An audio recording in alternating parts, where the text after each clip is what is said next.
Syifa Aulia Roisabila, NIM 035 garis saya 036. Kami akan menjelaskan posisi dan arah pergerakan anatomi. Baik, sebelumnya saya akan menjelaskan definisi anatomi terlebih dahulu. Jadi, anatomi adalah ilmu yang mempelajari tentang struktur dan fungsi tubuh manusia. Yang pertama, posisi anatomi. Yang sudah terlihat pada video bahwa posisi anatomi sempurna yaitu tubuh yang lurus menghadap ke depan dengan tangan terbuka. Istilah yang berhubungan dengan posisi anatomi. Yang pertama, bidang mid-sagittal, bidang vertikal yang terletak di sumbu tengah tubuh. Bidang mid-sagittal akan membagi tubuh bagian kanan yang disebut distra dan kiri sinistra. Yang kedua, bidang paramedian, bidang vertikal yang terletak di samping dan sejajar dengan bidang mid-sagittal yang terbagi menjadi medial dan lateral. Definisi medial yaitu posisi dari struktur tubuh yang terletak lebih dekat dengan bidang mid-sagittal daripada struktur tubuh yang lainnya. Sebagai contoh, dada kanan saya lebih medial dibandingkan lengan atas saya. Definisi lateral, posisi struktur tubuh yang letaknya lebih menjauhi sumbu tengah tubuh dibandingkan struktur tubuh pembanding atau struktur tubuh lainnya. Sebagai contoh, lengan saya terletak lebih lateral dibandingkan dada kanan saya. Bidang koronal, bidang vertikal yang tegak lurus terhadap bidang mid-sagittal dan paramedian akan membagi tubuh bagian depan dan bagian belakang. Bidang horizontal atau transversal, bidang yang tegak lurus terhadap bidang mid-sagittal, koronal, dan paramedian akan terbagi menjadi superior dan inferior. Sebagai contoh, anterior depan, superior atas, inferior bawah, dan posterior belakang. Pada gambar ini kita bisa lihat bahwa bidang mid-sagittal bagian tengah, kemudian paramedian, bidang yang daerahnya lebih lateral dibandingkan bidang mid-sagittal, kemudian ada bidang koronal, bidang yang tegak lurus pada bidang paramedian dan mid-sagittal, sedangkan bidang transversal atau horizontal adalah bidang yang memotong antara mid-sagittal, koronal, dan paramedian. Istilah tambahan.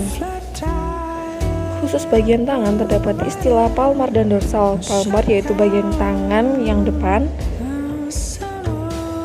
dan dorsal adalah bagian tangan yang belakang.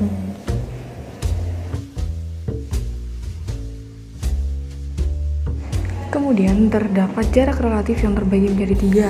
Yang pertama terhadap pangkal ekstremitas, yang terbagi lagi menjadi proksimal, yaitu posisi struktur tubuh yang lebih mendekati pangkal ekstremitas, dan distal, yaitu posisi struktur tubuh yang menjauhi pangkal ekstremitas.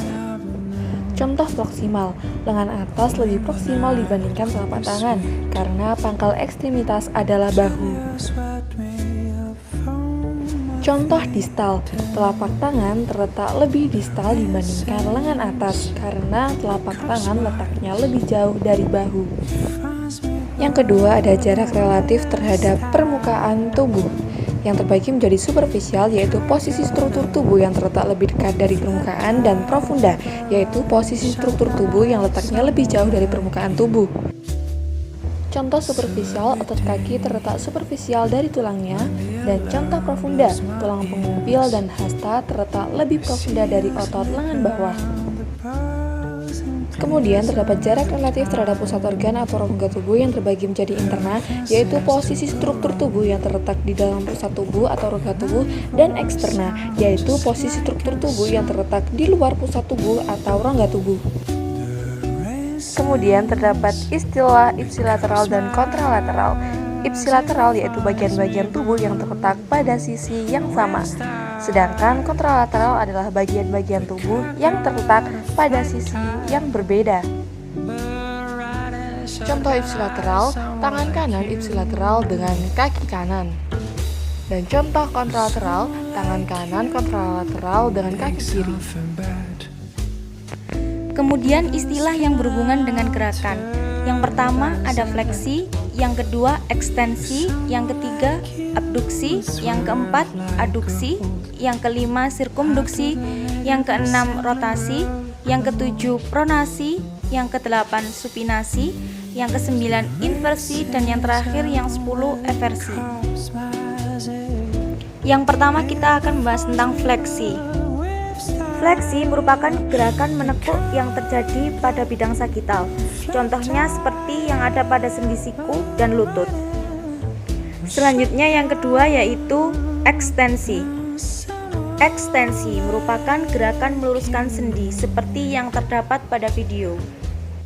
Yang ketiga yaitu gerakan abduksi. Gerakan abduksi merupakan gerakan menjauhi sumbu tengah tubuh. Kemudian yang keempat, gerakan aduksi. Gerakan aduksi merupakan gerakan mendekati sumbu tengah tubuh. Gerakan ini berkebalikan dengan gerakan abduksi yang menjauhi sumbu tengah tubuh. Yang kelima, sirkumduksi.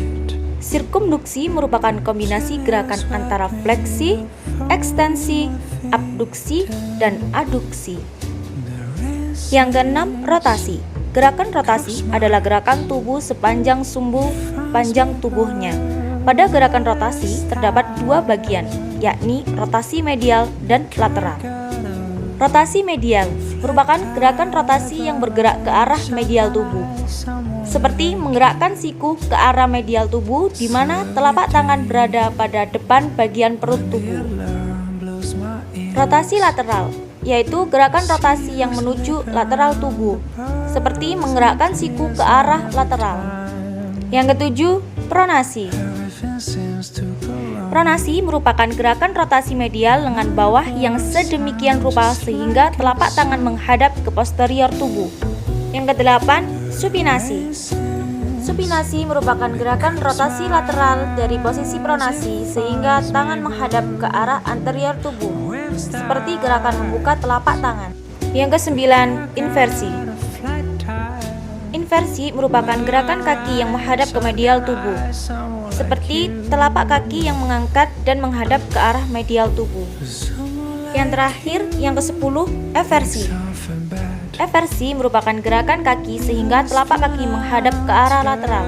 Eversi ini merupakan lawan dari gerakan inversi, di mana telapak kaki mengangkat dan menghadap ke arah lateral tubuh. Sekian dari kelompok 11, semoga bermanfaat. Terima kasih. Wassalamualaikum warahmatullahi wabarakatuh.